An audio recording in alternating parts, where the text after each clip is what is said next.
Please stand for the pledge. I pledge allegiance to the flag of the United States of America and to the republic for which it stands, one nation under God, indivisible, with liberty and justice for all. This time we will open the public hearing on the tentative 2019-2020 district budget. Is there anyone who would like to address the board on the budget? Hearing none, we'll close the public hearing on the tentative district budget. We'll go ahead and call the meeting to order. Call the roll, please. Barrett, Here. Brown, Here. Fisher, Here. Hill, Huey, Here. Loman, Here. Wrigley. Here, 6 members of the board are present. A quorum is established. The first item on the agenda is the approval of minutes. Those would be the LMRC meeting minutes from March 6th, the Student Achievement Committee meeting of March 6th, the Policy Committee meeting of August 26th, the regular board meeting, first and second closed sessions of August 26th. The recommendation would be for board approval of these minutes as presented. So move. Motion by Mr. Huey, Second. second by Mr. Barra. Questions or comments on the minutes? Call the roll, please. Huey, Aye. Barrett, Aye. Brown, Aye. Fisher, Aye. Hill, Loman, Aye. Wrigley. Aye, motion carries. Communication, public comments, and participation. We'll start with board applause. Mr. Lohman, would you start tonight? Most certainly. It doesn't cease to amaze me every month, the amazing things that the district is putting out. One just needs to look at the social media pages. I don't know if there's ever been a busier month, but I've seen a lot of good things on Facebook and Twitter from the faculty, things they're doing in their class, and even outside their classroom. I also wanted to mention for the administration, I know we had the active shooter drill, I believe, this month or the beginning of this month, and from what I understand, that was a success, and I've heard good things about that. And I don't want to take everybody's thunder, but there's a lot of great things happening, especially in sports this last week. The golf team took home the Dragon Classic Championship. The football team beat Morton.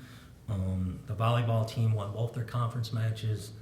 And I believe the ladies swim team won earlier or in the month. So that's just a testament to the coaching staffs that we have and the grit and determination of our student body. So I just wanted to put my applause to those folks.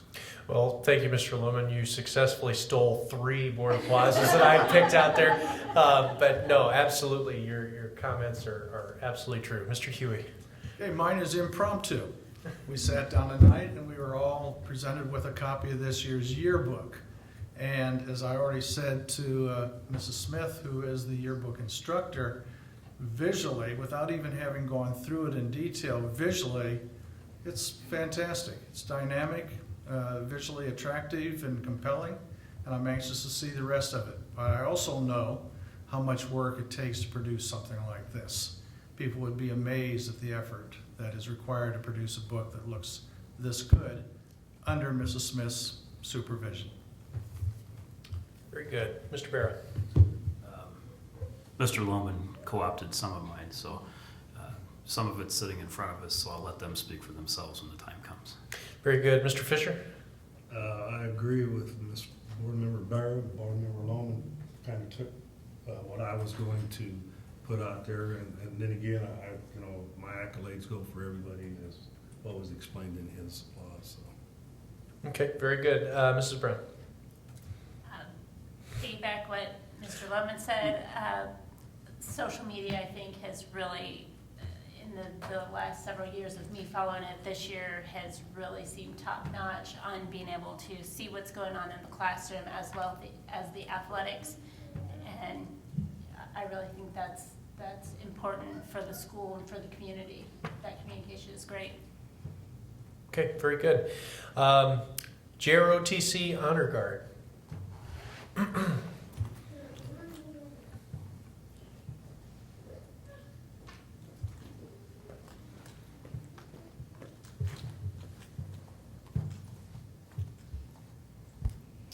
I appreciate all of you taking time out of your schedule to join us tonight. Last year we started doing this where when we felt like it was important, we have either asked specific staff members and or students who've made a significant contribution to Pekin High to come and be recognized in front of the Board of Education. And so tonight, I'd like to recognize the JROTC Honor Guard. So if they would like to join me up here and so they can be on camera.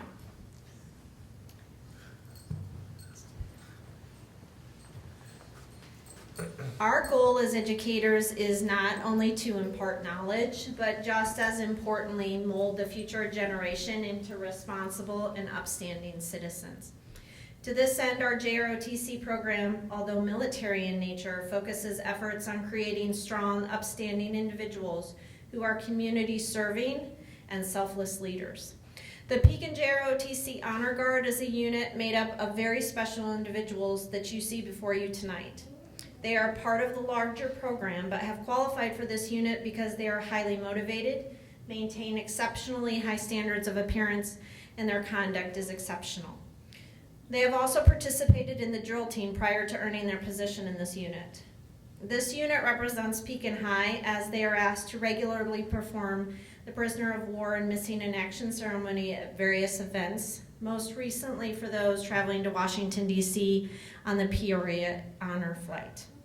These students represent Pekin High to the highest of standards and make us all proud to be Dragons. So please join me in recognizing our Honor Guard unit under the direction of Lieutenant Colonel Holstrom and Sergeant First Class Blackburn. So I'd like to give them certificates one at a time. Cadet Alexis Falco Creech. Cadet Cooper Davis.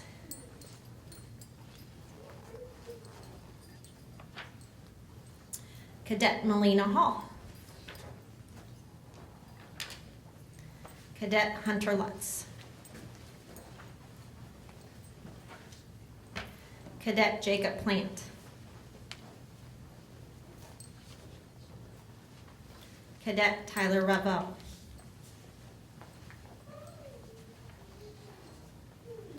Cadet Noah Steger. And Cadet Ethan Benson. All firm handshakes, by the way. That's good. Thank you. We all appreciate the service that you provide to our community and represent Pekin High. We're very, very proud of you. So please join me in congratulating these young men and women.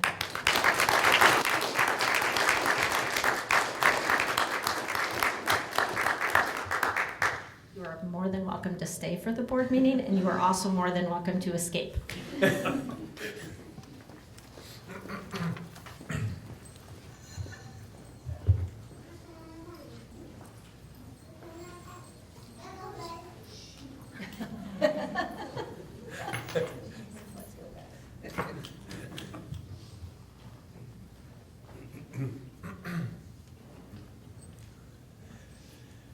At this time, I'd seek a motion to recommend board approval to pay the monthly warrants in the amount of $2,246,886.74 per summary information found later in the agenda. So moved. Motion by Mr. Barra, Second. second by Mrs. Brown. Questions or comments on the monthly warrants? Call the roll, please. Barra, Aye. Brown, Aye. Fisher, Aye. Huey, Aye. Loman, Aye. Wrigley. Aye, motion carries. At this time, I request a closed session regarding the appointment, employment, compensation, discipline, performance, or dismissal of specific employees of the public body or legal counsel for the public body, including hearing testimony on a complaint lodged against an employee of the public body or against legal counsel for the public body to determine its validity, collective negotiating matters between the public body and its employees or their representatives, or deliberations concerning salary schedules for one or more classes of employees, and litigation when action against, affecting, or on behalf of the particular body has been filed and is pending before a court or administrative tribunal, or when the public body finds that an action is probable or imminent, in which case the basis for the finding shall be recorded and entered into the minutes of the closed meeting. Is there a motion for closed session? So moved. Motion by Mr. Barra, Second? second by Mr. Lohman. Call the roll, please. Barra, Aye. Loman, Aye. Brown, Aye. Fisher, Huey, Aye. Wrigley. Aye, motion carries. We'll be back as soon as possible. The board has reconvened from closed session. The first item on the agenda is the consent agenda. Is there any item on the consent agenda that a board member would like pulled for an individual vote? Hearing none, I would seek a motion to approve the consent agenda as presented. Motion by Mrs. Brown, Second. second by Mr. Huey. Questions or comments on the consent agenda? Call the roll, please. Brown, Aye. Huey, Aye. Barra, Aye. Fisher, Aye. Loman, Aye. Wrigley. Aye, motion carries. Exclusionary discipline plan, Dr. Owens and Mrs. Hubner. So we, some of you who have been on the board since last year are aware that we were designated, luckily so, being sarcastic, that we were in the top 20% in the state of Illinois in terms of exclusionary discipline, meaning our suspension numbers were high enough that we ranked in the top 20% in schools. This could be a whole presentation in and of itself as to how we got on the list, who got on the list, how they got on the list, how high schools are at a disadvantage, but that will be a whole different discussion. So unfortunately, when we're on that list, that dictated then a process that we had to then go through as a school in terms of webinars that were attended by our deans, as well as then a plan that had to be created based on data that they looked at in terms of dealing with what is too high or what the state deems too high of exclusionary discipline. So the deans have, as well as the building level, have been working on that for the past, probably in earnest since last January, this January, in terms of looking at specific data. And they are here tonight to present the plan that they have created based on the data that they looked at specific to us. And then that will be an action item, obviously, for you because that is required, and that plan will be sent to ISB. From here, I have no idea what happens. We have not been notified if we're on the list again. I don't know if that will continue to be something that the state will look at. Obviously, those numbers will always be fluid because if they're taking all states or all schools in the state and making the cutoff of the top 20%, you could drop your discipline in half or by 3/4. But if you're still in that top tier at that number for 20%, you may still make the list. So we'll play that by ear as time goes on. But both Amy and Aaron as the assistant principal, as well as the three deans, Julie Wachowski, Ross Pesch, and hold on, I got it, Todd, are all here to present then the plan that they have created for the state as well as for our school. So I'll turn it over to them.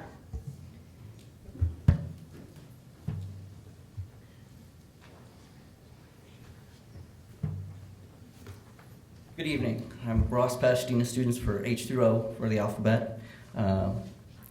Like Dr. Owen stated, late last fall, ISB sent out some communication to all schools that they were looking at exclusionary discipline metrics. Those metrics, there were actually three that they looked at, which were racial disproportionality, expulsions, and out-of-school suspensions.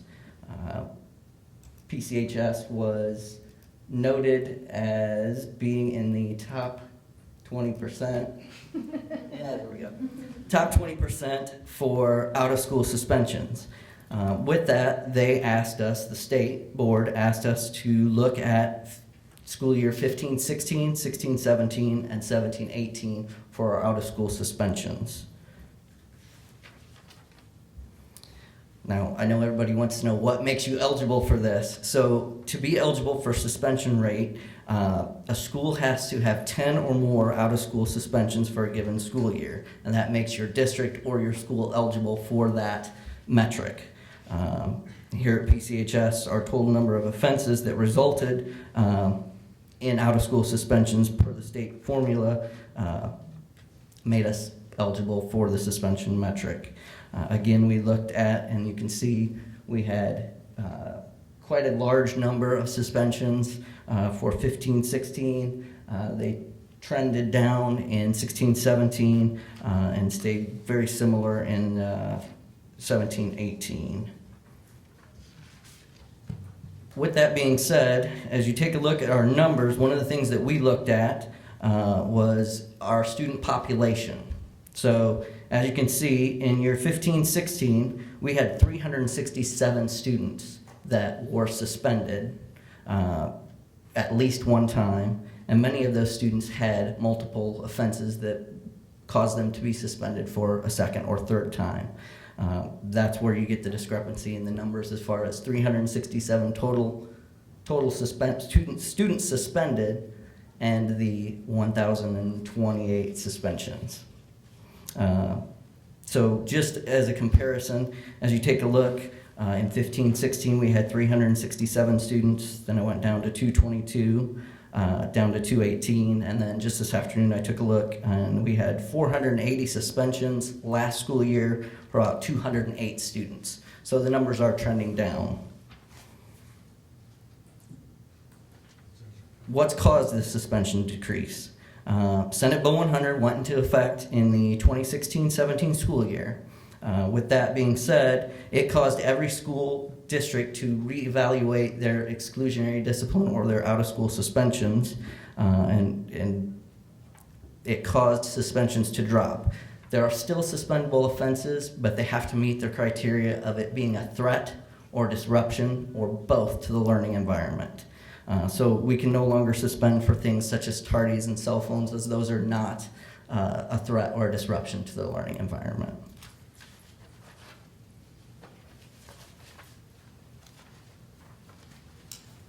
Todd Herman, Dean of Students for Alpha A through G. As we were looking at our data, we wanted to see if there was a subgroup of our students that made up a large percentage of our suspensions. So we took a look at our school demographics, and we saw that looking at all the different student groups, students with disabilities and students from low-income backgrounds, that low income was our school's largest subgroup of students. So we took that subgroup and wanted to compare it to our out-of-school suspension data and see if there was any sort of correlation between the two. So on this chart, you can see that the red bars represent students that received a suspension that came from a low-income family versus the blue were students that were not from low-income families. So each year, you can see that we had a larger percentage of our students from low-income backgrounds that were receiving our out-of-school suspensions, and each year, the percentage of our suspensions that were from low-income students was disproportionately higher than the low-income demographic for our entire student body. So as we took a look and kind of compared that back to the data, we saw that although our suspension numbers are declining each year, that a significant portion of the suspensions that are still being issued are issued to students from low-income backgrounds.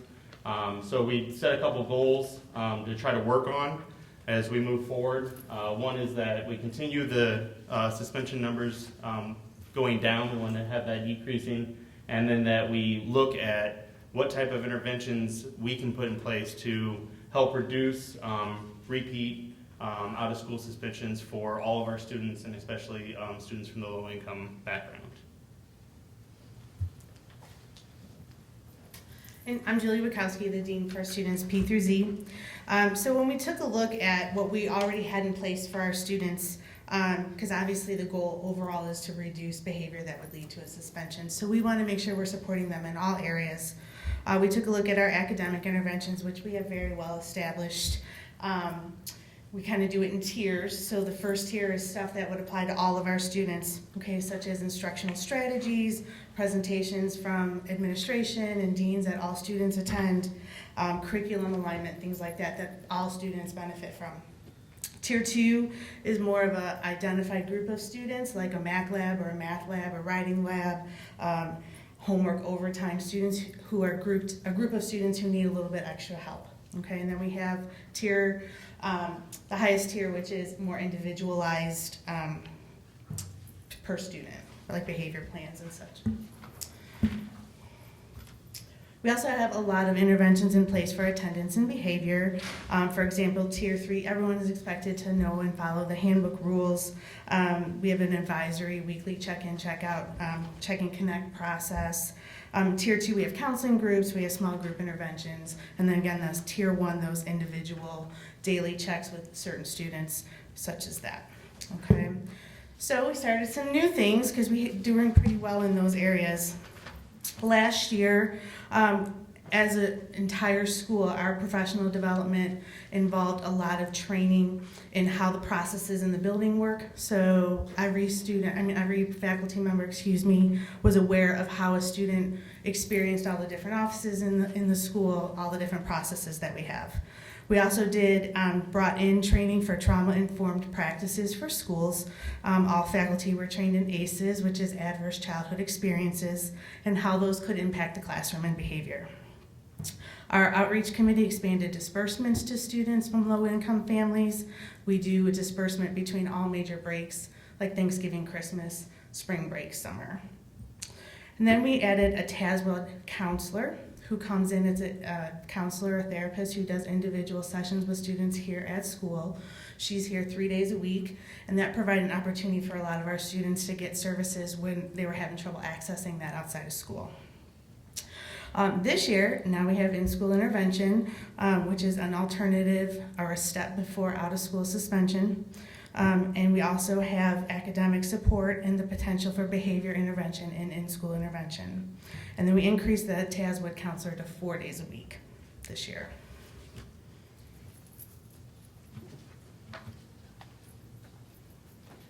So that brings us to our plan, and how are we going to reduce our numbers for out-of-school suspensions? Through our collection of data and analyzing that data, we came up with some points. Some of the things that we're going to do is we're going to continue to analyze and collect data on offenses to determine if our out-of-school suspension offenses are consistent with Senate Bill 100.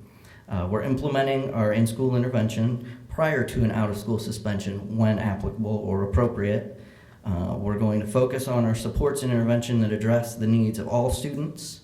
And then our students in-school intervention will conduct a needs assessment to help identify targeted supports and interventions for this subgroup of students. So with in-school intervention being something new for this school year, we took a look at our 2017-2018 data and went back to see had in-school intervention been an option in 2017-2018, what that would have looked like for us as a high school. So the red bar represents how many out-of-school suspensions we had, which was 561. And we analyzed those 561 suspensions to identify which suspensions potentially could have been issued an in-school intervention day instead of an out-of-school suspension day. Some of the things that we identified as things that were potential ISI in-school intervention days correlated with the new changes that have been made to the student handbook. So things such as excessive cell phone use, excessive skips, excessive tardies, smoking, skipped Saturday schools, and a few other things. We identified that today we would be giving those as ISIs instead of out-of-school suspensions as they were in 2017-2018, which would have 307 of the 561 being in-school interventions instead of out of schools. And the next chart here, had that been true, this is what the data for 2017-2018 would have looked like. The red representing the situations that we feel we still would have issued an out-of-school suspension, while the blue, the larger portion, 54.7%, would have been kept in-house and not been exclusionary discipline, would have been in-school interventions. just referring back to one of the things that Mr. Pesh mentioned, when the students are in ISI, the in-school intervention, they are going to be provided a needs assessment. So we can individually look at each student and what needs they have so that we can better support them to be more successful. The ISI teacher is going to check in with those students within a 2-week period. Students that frequently visit the ISI room will also have the support of the RTI program. And then we will have the problem-solving team discuss that student at an individual level and try and see if any Tier 1 interventions would be appropriate. So overall, we just want all of our kids to be more successful, right? And so we're looking at all the interventions and programs that we have available. We're looking at the in-school intervention program and monitoring its success and helping students reduce out-of-school suspensions, improving behavior, and just overall suspension. That's really what we're hoping for. Questions about the plan? Question that isn't about the plan, but how is in-school suspension working on this very short period of time already? I think it's going very well. We've had some positive feedback from not only students, but our in-school interventionist and some of the teachers that have worked with that student since they've come back from ISI. We're hoping that, obviously, you're not going to change behavior overnight, but it is a process, and hopefully we'll see some changed behaviors from that. And any idea what kind of, I'm going to ask for a percentage. I don't expect you to come up with a positive number or an exact number, but are you seeing incidents where you're avoiding out of school versus in school in any significant way? We've had a handful of things right now that have been noted as things that would have been out of school in the past. We just had a Saturday school this past Saturday, so this week we're having probably 11 students that skipped their Saturday school. They will be serving ISI, so that's 11 out-of-school suspensions that we will have avoided, and hopefully work with them to not only get them to serve things, but find out what is the root cause of those behaviors and change those behaviors. Good. By the end of the school year, I can probably see at the start of the school year where those numbers are probably, those instances could happen more frequently, but by the end of the school year, are those numbers down, so to speak, as far as your out-of-school suspensions or your ISIs? Is that way you look at it?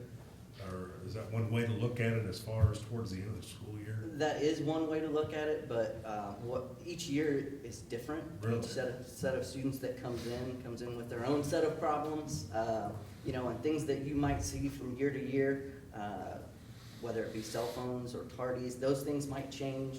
You might have a group that's very punctual and never is late for class.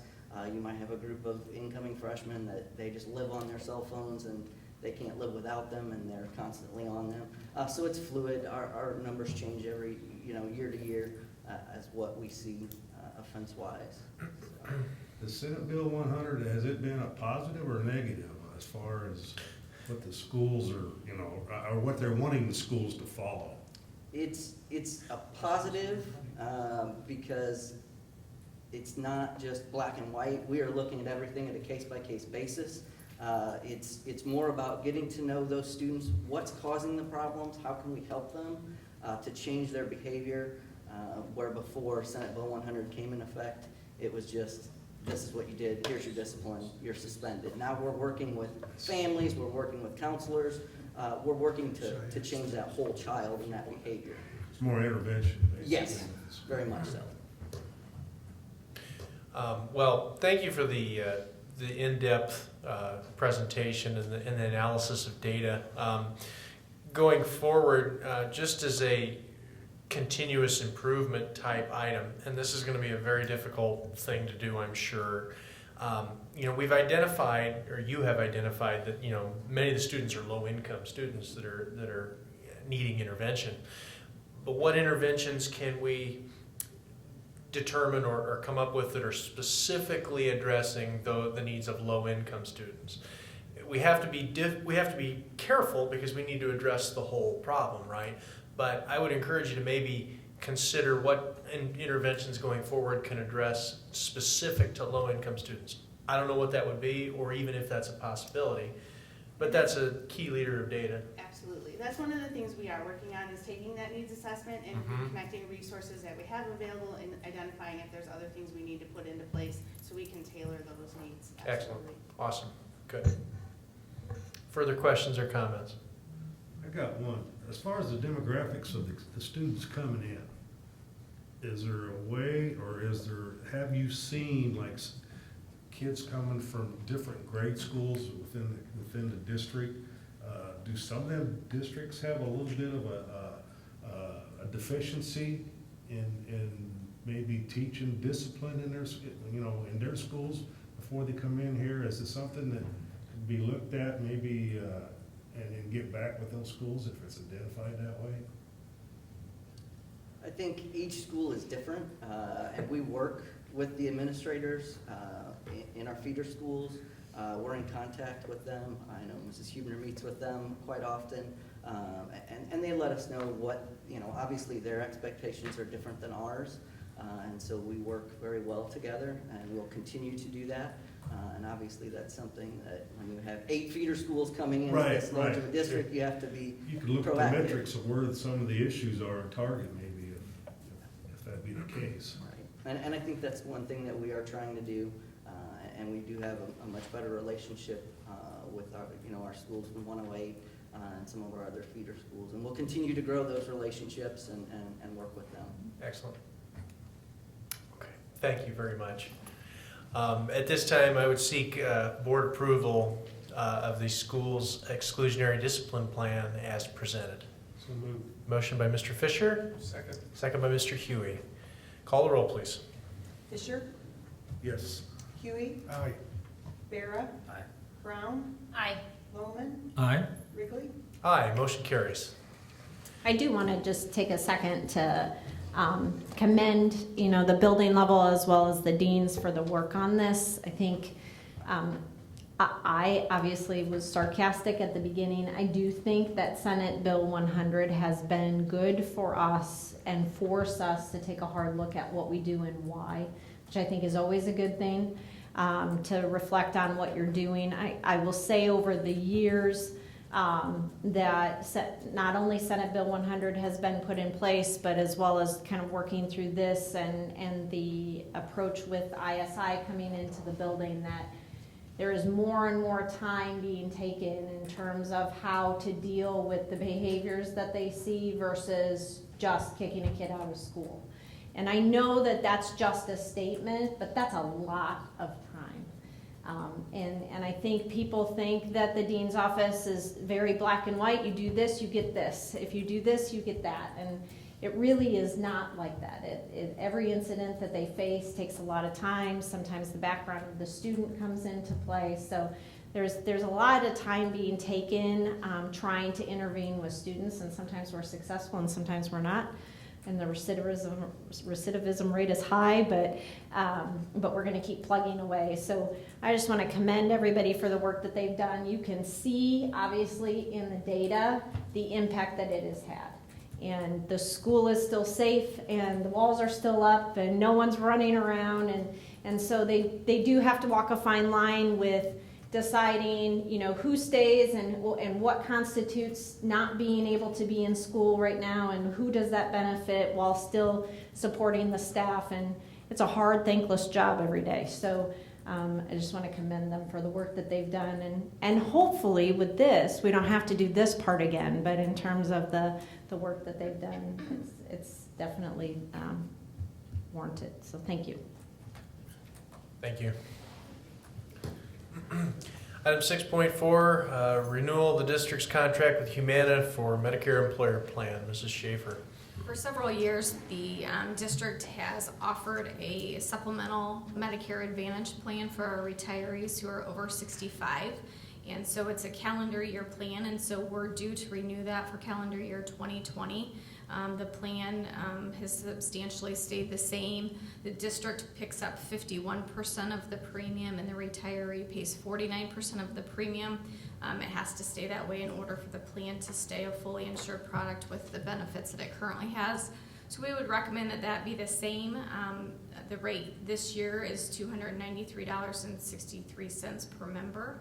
So we would recommend board approval to renew the district's contract with Humana for Medicare Advantage product for retirees 65 or over for the 2020 calendar year at a fixed rate of $293.63 per member per month. We've heard the request. Is there a motion? So moved. Motion by Mr. Lohman, Second. second by Mrs. Brown. Questions or comments on the employer plan? Call the roll, please. Loman, Aye. Brown, Aye. Vera, Aye. Fisher, Aye. Huey, Aye. Wrigley. Aye, motion carries. Administrator and teacher salary and benefits report. In 2012, the school code changed that required schools in Illinois to post administrator and teacher salary benefits report via their website and to present it at a board meeting. And so this is just our annual report to stay in compliance with that. And so that report is in your materials and it will be included on our website after approval. So the recommendation would be to seek board approval of Pekin Community High School District 303's administrator and teacher salary and benefits report for 2018-19 as presented. We've heard the request to post the report. So moved. Motion by Mr. Barra, Second. second by Mr. Lohman. Questions or comments on the report? Call the roll, please. Vera, Aye. Loman, Aye. Brown, Aye. Fisher, Aye. Huey, Aye. Wrigley. Aye, motion carries. Tentative budget. So the budget stayed on display for the last 30 days. Obviously, we had no one in attendance tonight for our public hearing, and there was no tentative changes from what I had presented last month, and so I would just seek approval tonight for the 2019-20 district budget as presented, and then after this evening, we'll make sure we need your signatures on the legal form as well. So moved. Motion by Mr. Huey, Second. second by Mr. Barra. He just beat you. Questions on the budget? Call the roll, please. Huey, Aye. Vera, Aye. Brown, Aye. Fisher, Aye. Loman, Aye. Wrigley. Aye, motion carries. Illinois High School District organization dues. Dr. Owens. Since its inception, Pekin Community High School has been part of a group called the Illinois High School District Association. We have always found that organization to be valuable because we are a high school district only. It gives us a chance to not only collaborate with other high school districts, but we also have a lobbyist as part of that. And so when it comes to legislation and issues that are really high school based, being part of that organization gives us a leg up in terms of being able to speak to legislators and have an impact on that. So we actually have our first meeting. I do serve on the board of directors for that high school district organization as well. We have our first meeting of this school year, actually this Thursday at the IASA conference. So Sheila and I will both be attending that. They are going to talk about the potential property tax reform that's been, a commission has been created and they are sitting at the table as that. And so we're going to get an update on that as well as some other things that may impact school funding and other issues associated with the high school district. So to be a part of this organization, we do pay dues. So I'm recommending board approval to pay IHSDO our dues in the amount of $878.40 as presented. We've heard the request. Is there a motion? So moved. Motion by Mr. Lohman, second by Mr. Fisher. Questions or comments? Call the roll, please. Loman, Aye. Fisher, Aye. Vera, Aye. Brown, Aye. Huey, Aye. Wrigley. Aye, motion carries. Item 6.8, policies and an exhibit for a first reading. Mr. Barra. We are presenting, policy committee, presenting 6 policies exhibits tonight.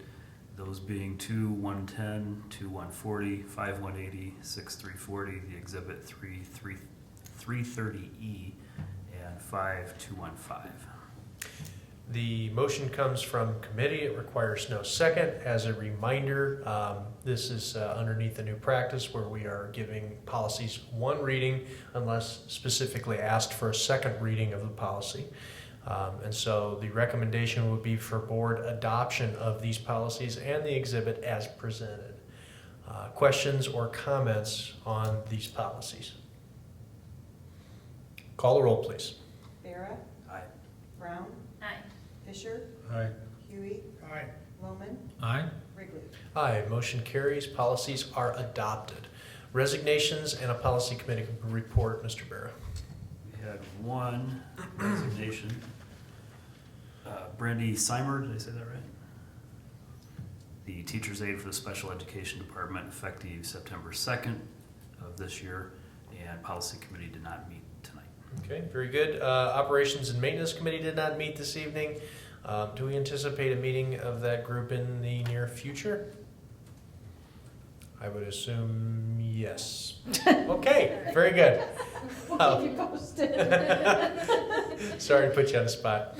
LMRC, student achievement, FOIA, and six-day enrollment, and your report, Dr. Owens. LMRC did not meet at the beginning of September. We will see if we meet in October. Student Achievement Committee did meet last Thursday to talk about the 5 Essentials survey, which we are now required to do every year as part of our district operations. We looked at last year's results and started to have some conversations around what the results were and how we could potentially impact things positively around student achievement. So it was a precursory conversation to work that we may want to do out of that committee.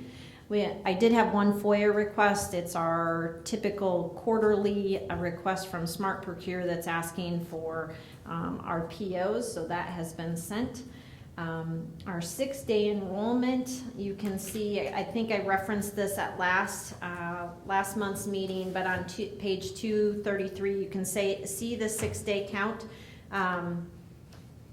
Depending on what your views are, I would say our enrollment is still concerning in terms of we have continued to see a drop. Our total enrollment for our fall count was 1,781. Remember that typically between first and second semester we lose around 100 students, not only through midterm graduation but also transfers in and out. So that definitely continues to be a downward trend. That's positive for class size, but otherwise a little bit concerning on that end. So that's that. The superintendent's report, just a few things.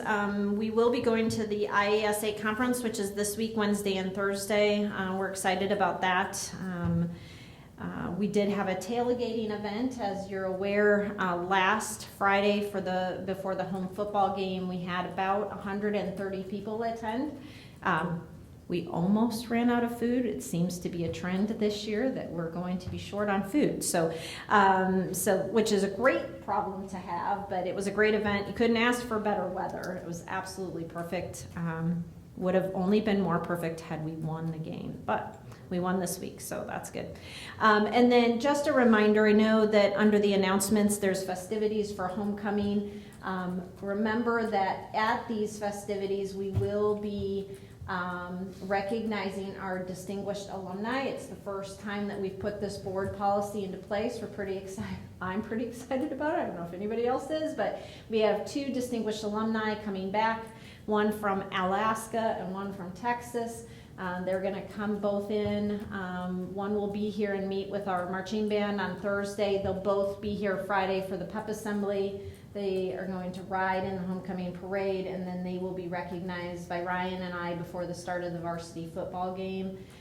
So we're pretty excited about that. And then as soon as that is over, we'll start the next season of asking for nominations and sending out information and press releases asking for people to nominate, so that this truly does become an annual affair, and we build up that wall of fame that we've talked about for several years in terms of better acknowledging our alumni as part of our positive push. It was something we talked about in SAC a couple years ago in a collaboration with our mission and vision. So we're excited to see that get off the ground. They are super excited. Their families will both be here, and the one gentleman is from the class of 1973, and they have a social hour before the game, so I think he's going to have classmates here too, which is super cool. So I think that's all I have.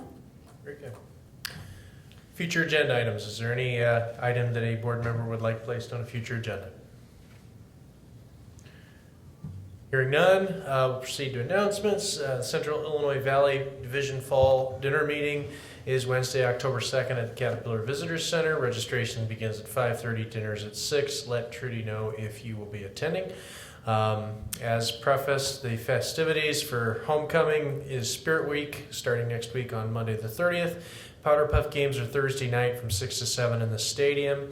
Class games are on Friday, October 4th from 1:30 to 3 in Hawkins Gym as part of the assembly. Parade is Friday night, starting at James Field at 5:30, and of course the football game, freshman game at 5, and then varsity at 7:30, and then the dance Saturday night. I know of nothing to come before the board, so we stand adjourned.